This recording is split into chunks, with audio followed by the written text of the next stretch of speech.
Baik, bismillahirrahmanirrahim. Assalamualaikum warahmatullahi wabarakatuh. Perkenalkan, nama saya Maya Elvariana. Di sini saya akan membahas sedikit mengenai Badan Permusyawaratan Desa atau yang sering disingkat dengan istilah BPD. Jadi, BPD merupakan lembaga perwujudan demokrasi dalam penyelenggaraan pemerintah desa. BPD juga dapat dianggap sebagai parlemennya desa. Anggota BPD adalah wakil dari penduduk desa yang dipilih berdasarkan keterwakilan rakyat dan ditetapkan dengan cara musyawarah dan mufakat.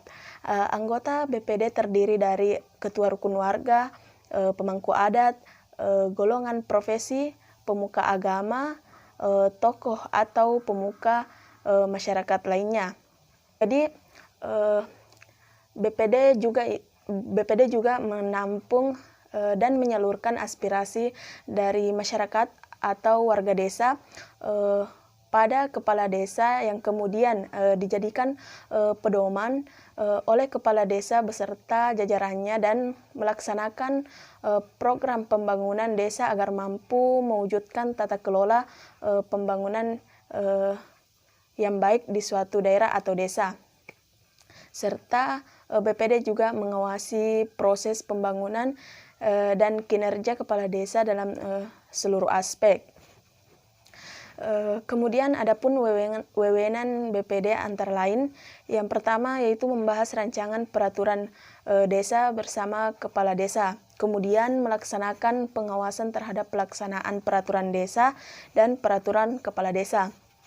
Kemudian mengusulkan pengangkatan dan pemberhentian kepala desa. Jadi jika suatu kepala desa ingin diberhentikan, BPD itu dapat mengusulkan. Kemudian BPD juga mempunyai tugas atau wewenang untuk membentuk panitia pemilihan kepala desa. Kemudian yang terakhir yaitu menggali, menampung, menghimpun, merumuskan, dan menyalurkan aspirasi masyarakat. Mungkin itu saja yang bisa saya sampaikan mengenai Badan Permusyawaratan Desa. Lebih dan kurangnya mohon dimaafkan. Wassalamualaikum warahmatullahi wabarakatuh.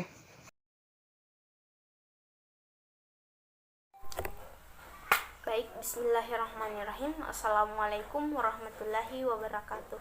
Perkenalkan, nama saya Sufiati, Fakultas Ilmu Sosial dan Ilmu Politik, jurusan Administrasi Publik, kelas reguler 4. Di sini saya akan menyampaikan persyaratan umum bakal jadi kepala desa.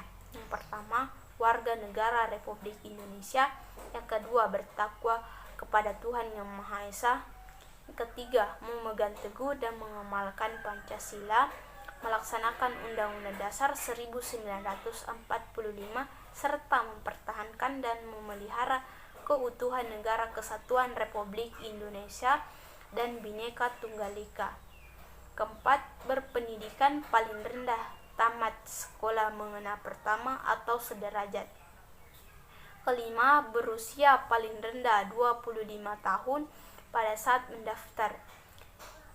Keenam, bersedia dicalonkan menjadi kepala desa dan tidak akan mengundurkan diri dalam proses pemilihan apabila telah ditetapkan menjadi calon kepala desa. Ketujuh, sehat jasmani dan rohani. Yang kedelapan, tidak sedang menjalani pidana penjara atau kurungan berdasarkan putusan pengadilan yang telah mempunyai kekuatan hukum tetap. Kesembilan, tidak pernah dijatuhi pidana penjara berdasarkan putusan pengadilan yang telah mempunyai kekuatan hukum tetap karena melakukan tindakan pidana yang diancam dengan pidana penjara paling singkat 5 tahun atau lebih, kecuali 5 tahun setelah selesai menjalani pidana penjara, dan mengumumkan secara jujur dan terbuka kepada publik bahwa yang bersangkutan pernah dipidana serta bukan sebagai pelaku kejahatan berulang-ulang. Ke-10, tidak sedang dicabut hak pilihnya sesuai dengan keputusan pengadilan yang mempunyai kekuatan hukum tetap. Ke-11, tidak pernah menjabat sebagai kepala desa selama 3 kali masa jabatan. Ke-12, sanggup dan bertempat tinggal dan menetap di wilayah desa setempat selama menjabat sebagai kepala desa.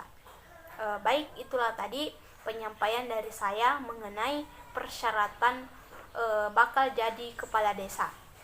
Sekian dan terima kasih. Wassalamualaikum warahmatullahi wabarakatuh.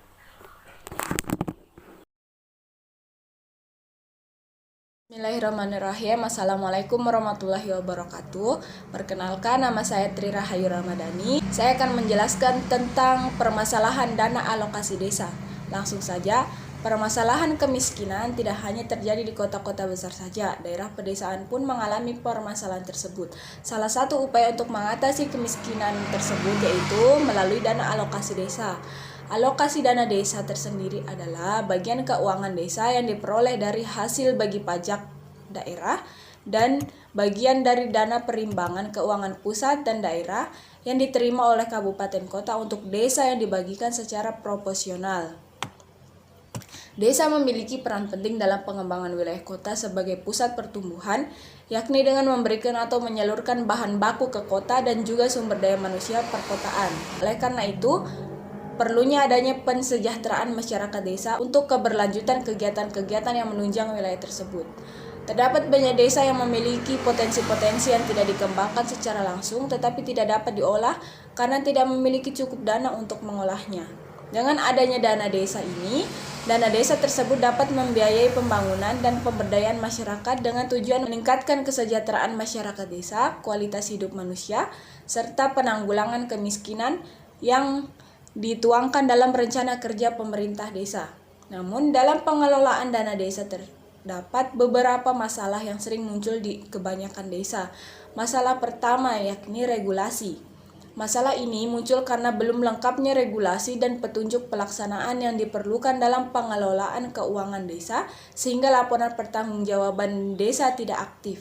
Yang kedua adalah potensi masalah dalam tata laksana, yaitu kerangka waktu siklus pengelolaan anggaran desa sulit dipatuhi oleh desa.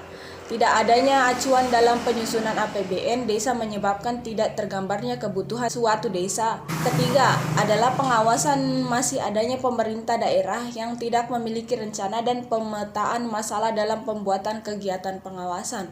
Terakhir, yang keempat yaitu potensi masalah sumber daya manusia atau SDM. Hal ini terjadi antara lain tenaga pendamping berpotensi melakukan korupsi maupun penipuan yang memanfaatkan lemahnya aparat desa. Sekian dan terima kasih pembahasan saya tentang permasalahan alokasi dana desa. Assalamualaikum warahmatullahi wabarakatuh.